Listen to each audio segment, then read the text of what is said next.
Welcome. You are listening to the Play Big Queen podcast. This is for you if you are a woman who is an entrepreneur, business owner, professional, leader, or someone who is deeply committed to personal growth, self-improvement, transformation, and living authentically. This is especially for you if you have an invisible disability, whether you are diagnosed, undiagnosed, self-diagnosed, or late diagnosed, and you are working on reclaiming your neurodivergent identity, rebuilding confidence, learning what works for your unique brilliance while breaking free from small people-pleasing conditioning. If you are a visionary change maker interested in advancing your leadership and creating success on your terms, and you want to leave a legacy, if you are navigating disability or neurodiversity as an individual or as an ally, and you are looking for a supportive and inclusive environment to thrive, then this is for you. I am your hostess, Kate Bailey. I am the Play Big Queen. My name is my title and a command for all women. Play Big Queen. I invite you to claim this title for yourself and coronate your Play Big self too, if it serves you. I am a business and embodiment mentor working with women who are ready to rise the fuck up and be your bold, beautiful, sexy ass self, start and grow your big, bold vision, and claim that you too get to have your boldest desires. I am the creatrix of Kate Bailey LLC, which provides coaching services, educational courses, products, and experiences that promote success in neurodiversity advocacy, women's empowerment, embodiment, entrepreneurship, and business to serve women on their transformational journey.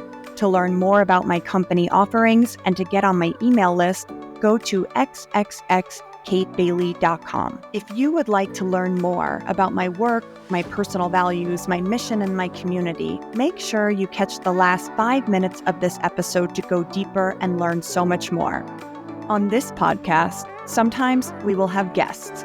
Sometimes I'll do solo episodes, but every single time you listen, you will expand. So get ready.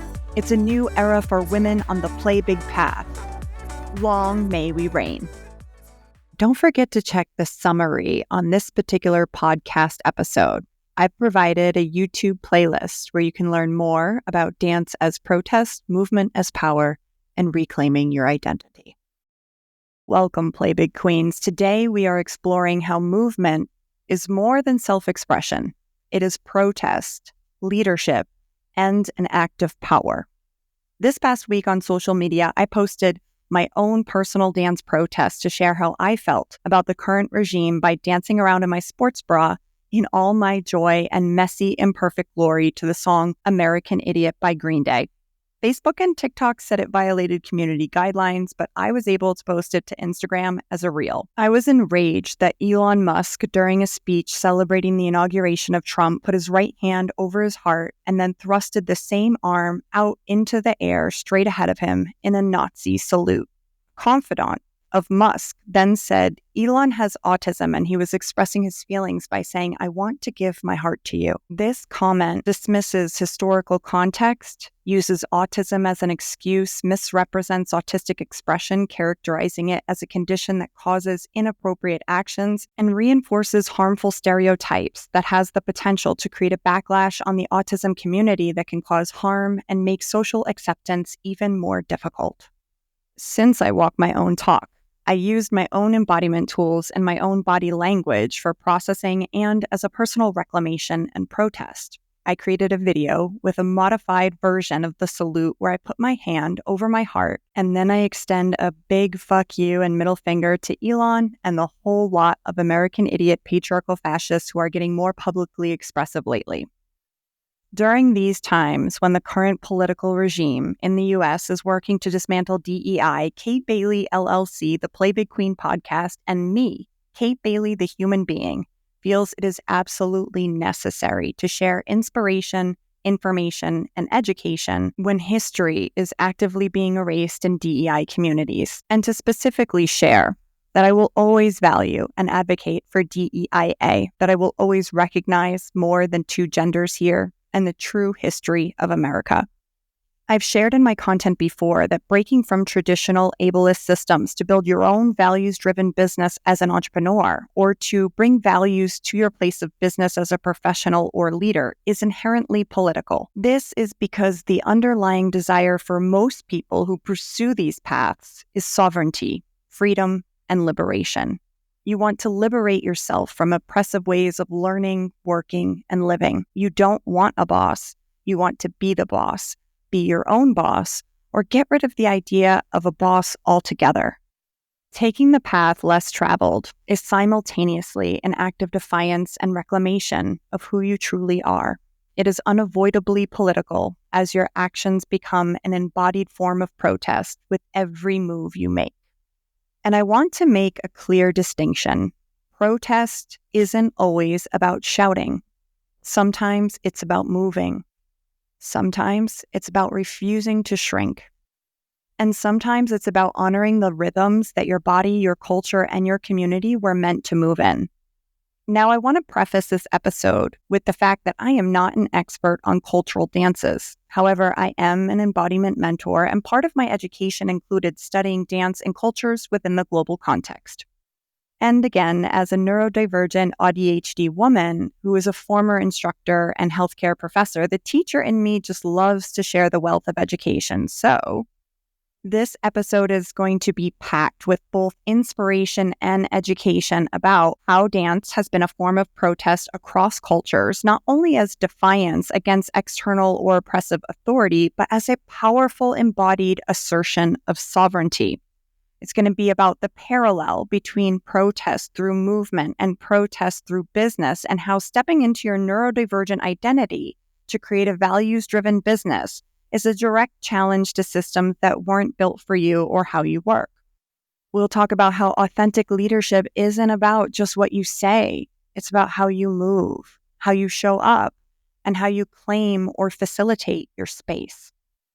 We'll learn how we can honor and respect the cultures that have used dance as a form of protest in the past or still use it today, because learning about these movements so they can inspire us comes with the responsibility of supporting them in turn. We're going to learn how you can create your own personal protest dance to reclaim your identity with inspiration, resources, and inclusive prompts for our Play Big Queen community of individuals with mixed physical abilities. And we're going to go over all this in just one episode because, Queen, your presence, your body, and your leadership are all declarations of power. So let's get into it. What if I told you that movement, your movement, is a protest? That the way you walk into a room, the way you own your presence, the way you run your business is not just an act of self-expression, but an act of power. Today, we're talking about protest not just as resistance, but as embodied leadership.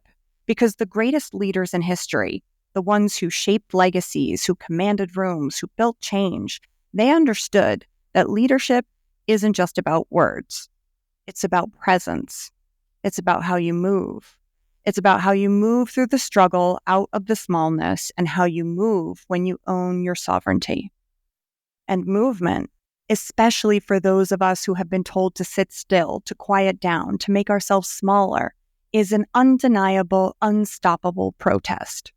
I want to share 8 different dances from different cultures that were forms of protest because we should actively work to be educated about and preserve this education, particularly in this political climate. It is by no means a shared list of every protest dance from every culture worth mentioning, but it's a start if you're new to exploring this concept of dance as a protest.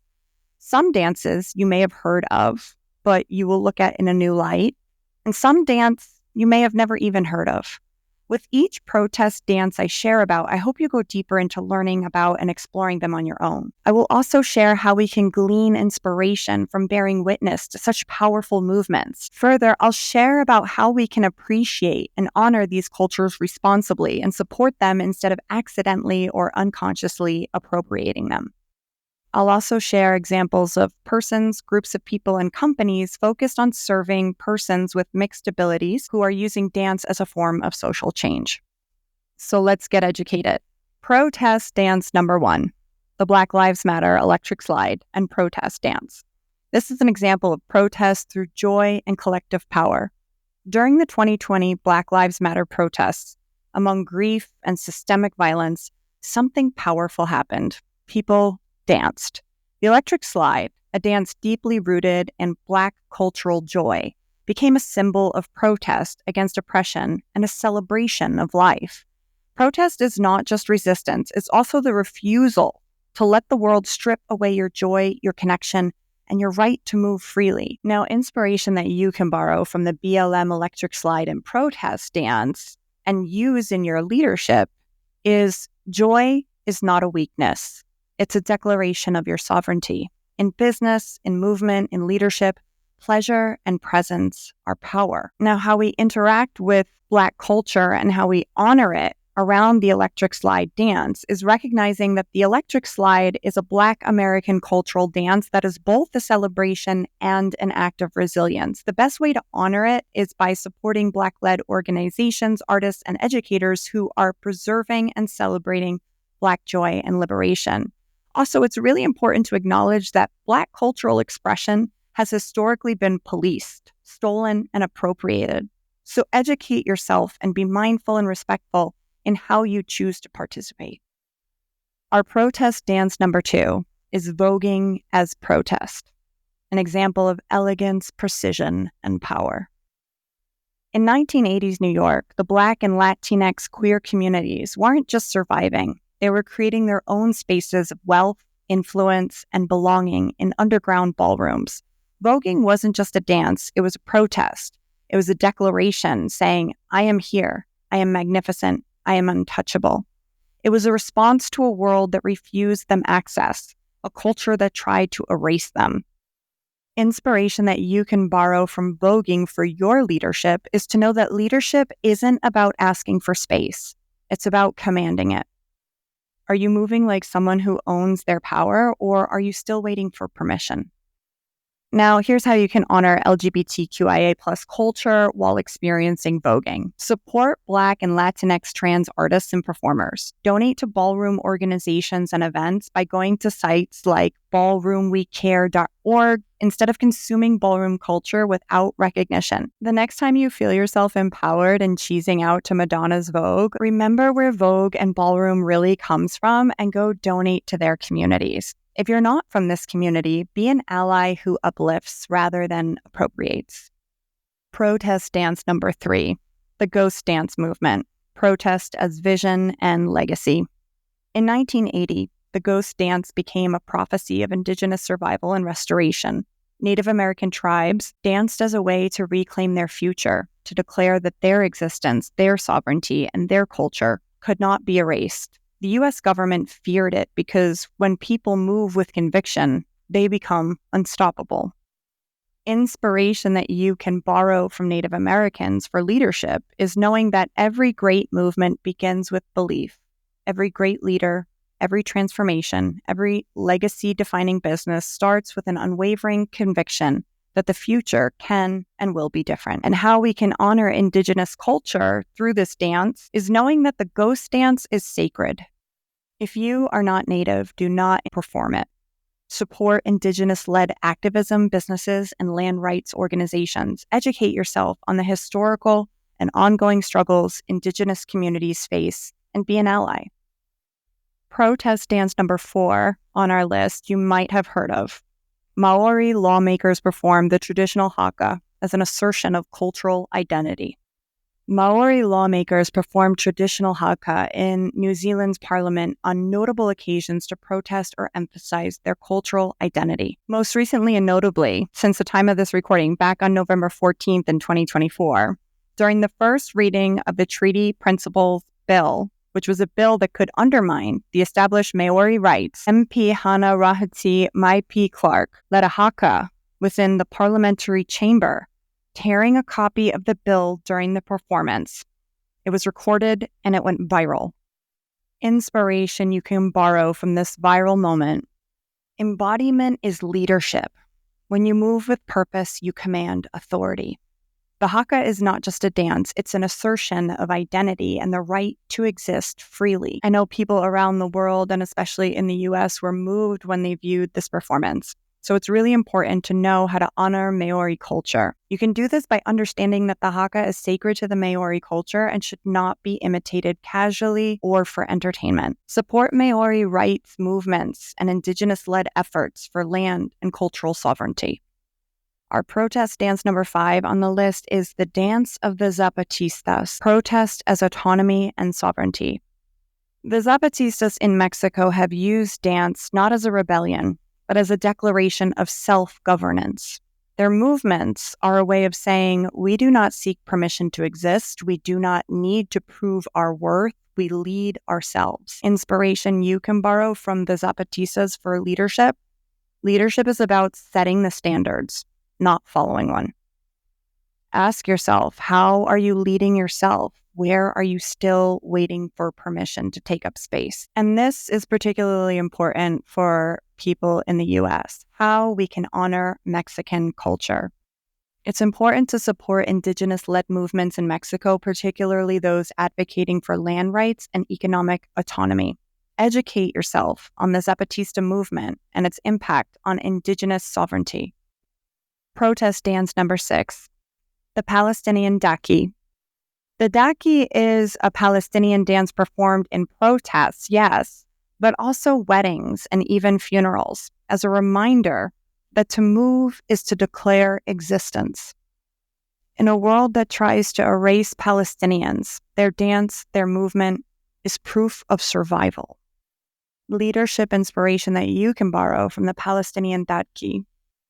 Every time you show up as your full self, as a person with different abilities, you are proof you can survive ableism.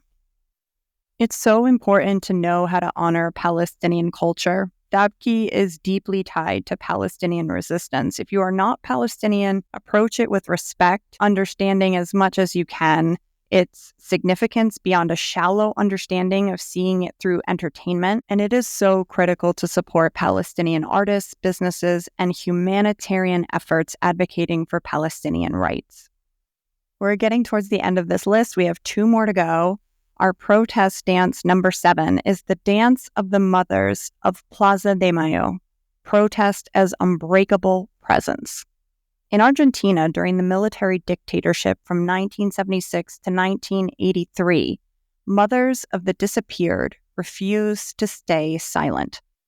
They gathered in the Plaza de Mayo, marching, swaying, and moving in circles as a dance-like act of protest. Their bodies in motion became a demand for justice. Again, I hope you do your own education around this, because witnessing this type of body language fundamentally changes how you embody your own power in leadership.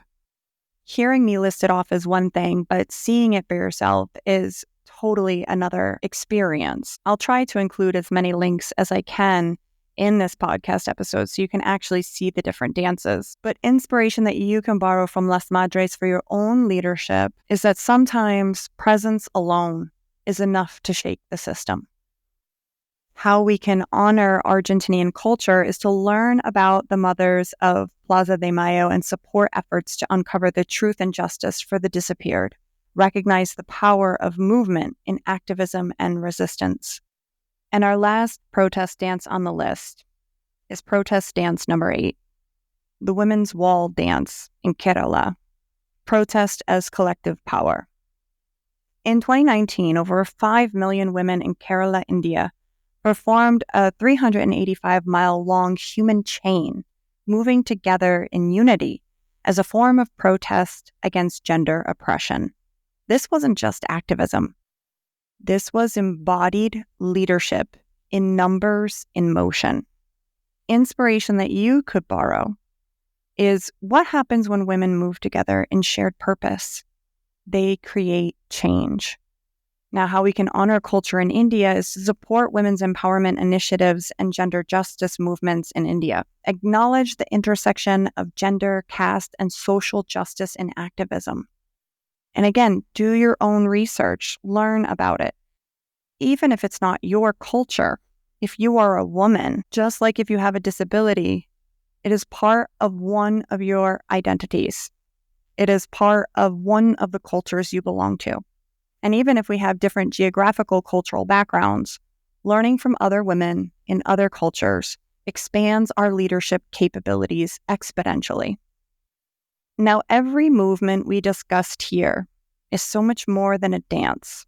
It is a statement of presence, of survival, of defiance, and of leadership. As you step into your own embodied leadership, remember that the way you move, the way you lead, and the way you build your business is its own form of protest. And now I get to come to the part of the podcast where I invite you to craft your own personal protest dance to reclaim your identity. This is an exercise that we do in 4 steps. Number 1, ask yourself, what are you reclaiming?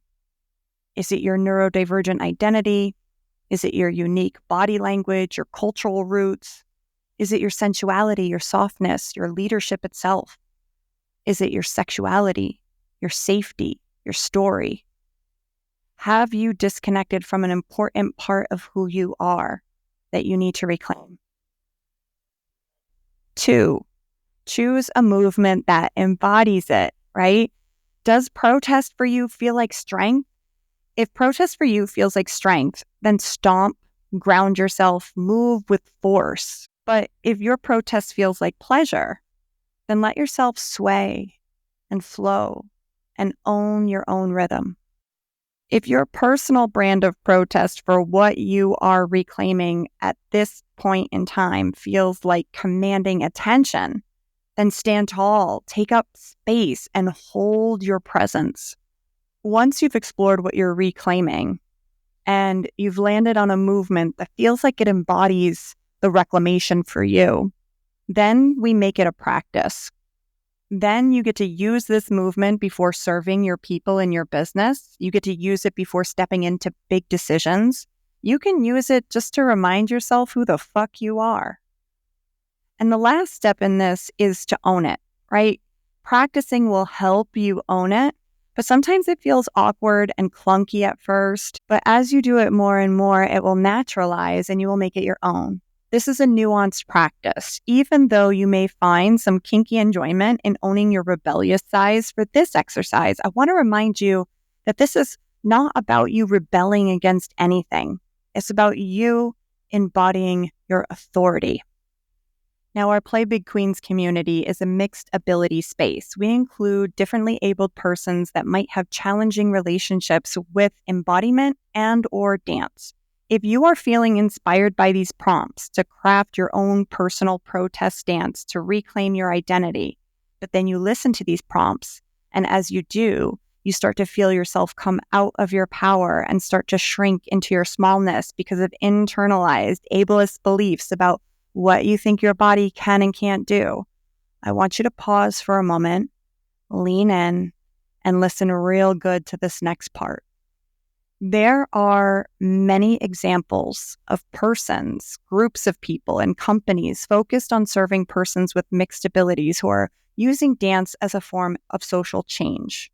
For example, there's Crip Hop Nation, which was founded by Leroy F. Moore Jr. to provide a platform for hip-hop artists with disabilities to express their experiences and challenge societal norms. And while Crip Hop is primarily focused on music, the movement encompasses various forms of artistic expression, including dance, to protest against discrimination and advocate for disability rights. There's also programs like Dancing Disability Lab at UCLA, which is a part of UCLA's Disability Studies Inclusion Lab, which offers a platform for disabled dance artists to engage in movement exploration and choreographic inquiry. The lab emphasizes dance as a catalyst for disability justice, encouraging participants to create performances that challenge ability paradigms and advocate for social change. This incredible initiative underscores the role of dance in protesting against ableism and promoting inclusivity within the arts. There are also countless others who are dedicated to creating mixed ability dance spaces who are also dedicated to social change. So if you are grappling with small ideas and beliefs about yourself and why you think you can't do a protest dance, I want to share a powerful question that Alice Shepard from the Dancing Disability Lab in the Dancing Disability 2019 short documentary asked. She asked, what would disability aesthetics do to the notion of control? It would completely disrupt them. If you identify as disabled or differently abled, I want to bow down to you and your natural ability to be so fucking disruptive to the status quo and systems of control. The neurodivergent and disability communities are living, breathing, walking, talking, embodied protests in the form of individual humans. Dance has long been a powerful medium for individuals with disabilities to express themselves, challenge societal perceptions, and advocate for change, both creating a business where you are in your embodied leadership, and dancing with disabilities challenges traditional values of productivity, of urgency, and what we think is urgent. It challenges traditional ideas about the importance of the process, especially in a world that values immediacy, consumption, getting to the finish line where you obtain everything, the finished product, the wealth, your dreams, instead of valuing the play big journey. Creating a business and dancing as someone with a disability also challenges ideas about authority and who gets to have it, ideas about the importance of doing things with intention, deliberation, and presence. By choosing to craft a personal protest dance to reclaim your identity, you not only expand your own embodied leadership and your play big self, but you create an expanded sense of what's possible for others by including yourself in this exercise. If you are ready to explore the full embodiment of your identity, values, leadership, and business, you can DM me at PlayBigQueen on all the channels, or if you're feeling courageous, tag me in a story with the hashtag PPDPlayBigQueen. PPD for Personal Protest Dance and PlayBigQueen for the podcast. I would love to witness your personal protest dance because I want to see you move in your power. And also, this journey happens in stages. So if you're not ready to share it on social media, I want to remind you that you don't have to do things like I do. Just because I put a dance up there does not mean you have to. This is an invitation, not an order. And so if you don't put it on social media, even if you don't record it, if you just do this dance for yourself, it's amazing how much begins to open up for you. It brings us back to the remembering that we were never meant to follow someone else's rhythm or timing. You were meant to create your own rhythm and honor your own timing. Queen, your movement is power. Your leadership is protest and activism. Your success is inevitable. Whether you skip, walk, shuffle, or roll into a room, the next time you come on the scene, I want you to act like you were born to be here and lead, because you were. Keep leading, keep creating, and keep playing big. My queens, I have a quick update for you. If you've listened to the past podcast episodes, you may have heard me mention that the Play Big Queen confidence and embodiment exercises were available as a free download. And that is going to be changing because, well, I realized something very important. These exercises are way too powerful to be treated just like another freebie. And women, myself included, absolutely must get paid for their brilliance, gifts, and labor. So I've decided to upgrade the confidence and embodiment exercises into a premium mini offer for just $22.22 because confidence and embodiment deserves to be valued. Also, this isn't just a PDF. It's a whole transformational toolkit designed specifically for neurodivergent women with invisible disabilities to gain more confidence and embody their brilliance. If you've been meaning to grab it, now is the time, because for my OG podcast listeners, because you've been here since the beginning, I'm going to give you one last chance to grab these exercises for free before they officially become a premium offer. If you're listening during Black History Month, which is anytime from now until February 28th, 2025, head to playbigqueen.com and enter the coupon code OGPBQ100 to get 100% off and download the Play Big Queen confidence and embodiment exercises for free. After that, they'll be available for only $22.22, which honestly is still a steal for what is inside. The coupon code again is O as in orbit, G as in George, P as in play, B as in big, Q as in queen, 100. That's OGPBQ 100 to get 100% off and download the Play Big Queen confidence and embodiment exercises for free. The coupon will expire on the last day of February 2025, so make sure you head over to playbigqueen.com and download the exercises. Okay, that's it for this episode of the Play Big Queen podcast. Thank you so much for sharing your time with me. As always, eat the fruit, spit out the seeds, take what nourished you, keep what resonated for you, and leave the rest, because ultimately, you know best. This episode is over until next time, but we can keep this thing going. Go to xxxkatebailey.com, scroll to the bottom where it says join our community, and get on the email list to get all the juicy details about all my offerings and where Play Big Queens play together online, on social media, and in person. We've got a tight community of women claiming their boldest desires, celebrating wins, playing all out, fiercely standing for each other, and going higher together. Go to xxxkatebailey.com, put in your email address, and confirm your subscription. Once you're in, you'll get all the juicy guides, tips, and inspirations, and you get notified first about all the offers we have for all the big stuff we're doing over here. Go to xxxkatebailey.com to stay in the loop. That's xxxkatebailey.com. If you like what you heard in this podcast, subscribe, share it with your friends. And if you got something from this, I would appreciate some reviews and ratings. When you take the time to review the podcast, it helps our podcast get out to more women who need it. If you haven't already, head over to iTunes and Spotify and show Play Big Queen some love.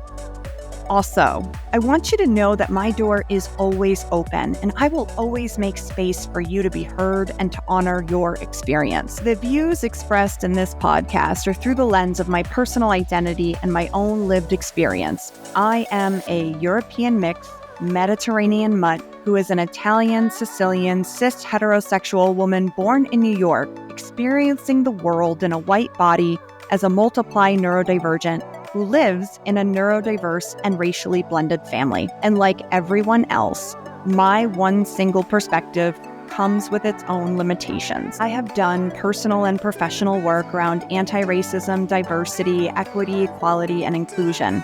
I am not a therapist or doctor, and any coaching or advice cannot take the place of professional medical, mental health, or healing help. However, that being said, what happens in my work is often a very powerful, additional, supplemental, or alternative way to heal around identity work, mindset, and emotional wellness. Although I am not a licensed therapist, it is worth noting that in addition to being a mentor, I am trained and certified in emergency medicine and response. I have rendered care to over 20,000 patients in the course of my career. I have taught over 15,000 students, many of which had learning disabilities that were undiagnosed and came from diverse cultural backgrounds. I was also a private health college adjunct professor who was responsible for training medical professionals on how to respond to trauma and behavioral emergencies. If you approach me with any concern, you will be met with professionalism, compassion, tact, understanding, support, and a readiness and a willingness to advocate for your needs. That being said, sometimes I just get it wrong. I am a human being on my own growth journey after all. When I mess up, I'm always available for a courageous and crucial conversation that makes way for growth and healing. Your experience and voice matters to me. I sincerely welcome any feedback you feel called to share. You can email your comments or concerns to info@playbigqueen.com, knowing that I am open to having any and all crucial conversations needed. Okay, remember, you are brilliant. Celebrate yourself, value your own unique way, and honor your own timing, because you can totally create a life and business that feels good and is successful on your terms. Remember to release expectations of what you think your play big process should look like, and be willing to do the work that needs to be done to play big. But most of all, when you come face to face with your boldest desires, remember to trust yourself and play big, queen.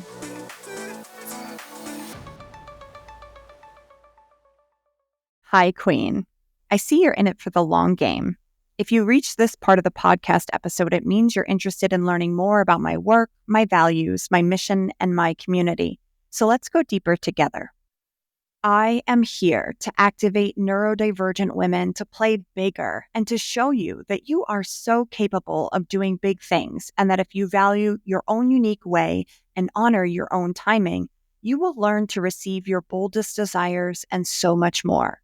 In my world, what makes you different is valued, celebrated, honored, and welcome. I welcome all who identify as female and non-binary folk in my Play Big Queens community.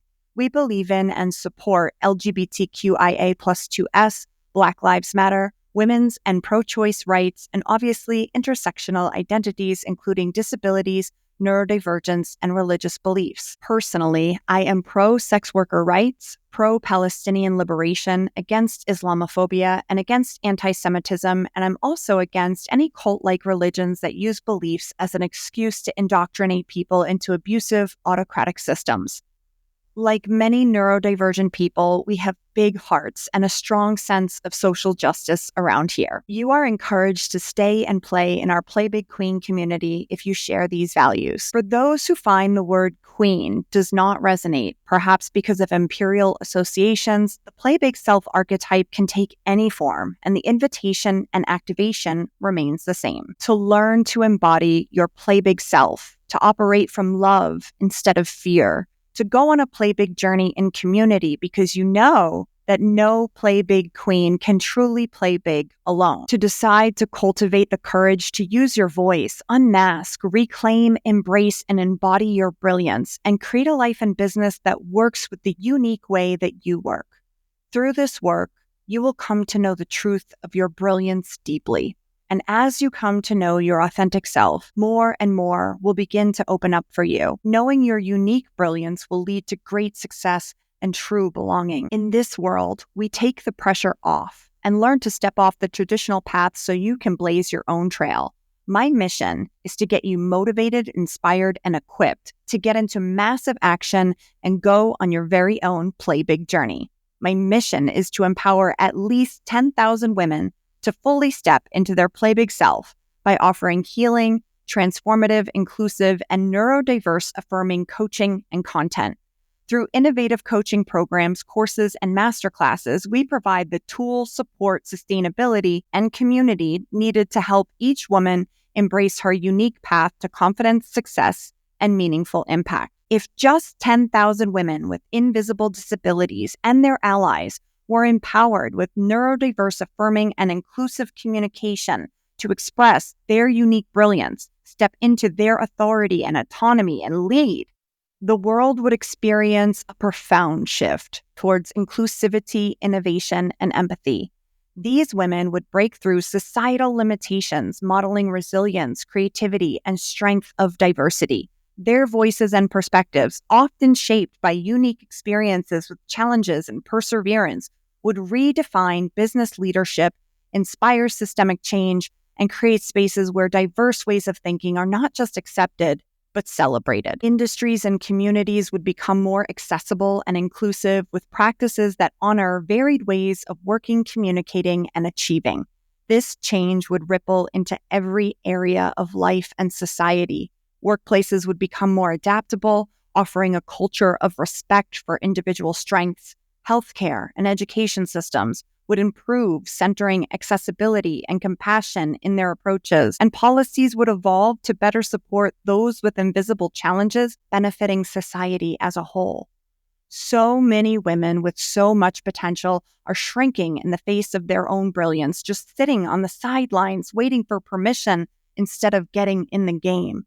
The activation of the latent potential in these women, their empowerment, making them visible, would inspire others, reduce stigma around invisible disabilities, and encourage everyone to lead authentically. Their successes will light the way for countless more women to rise, creating a culture of true diversity where every person feels valued, included, and emboldened to contribute their brilliance and lead with it. If you know you are ready for more clarity, confidence, and you want to embody your play big self and be supported around creating the big vision for your life and business, then send me an email at info@playbigqueen.com telling me why this work is so important for you, and we can explore opportunities to work together and make your play big dreams a reality.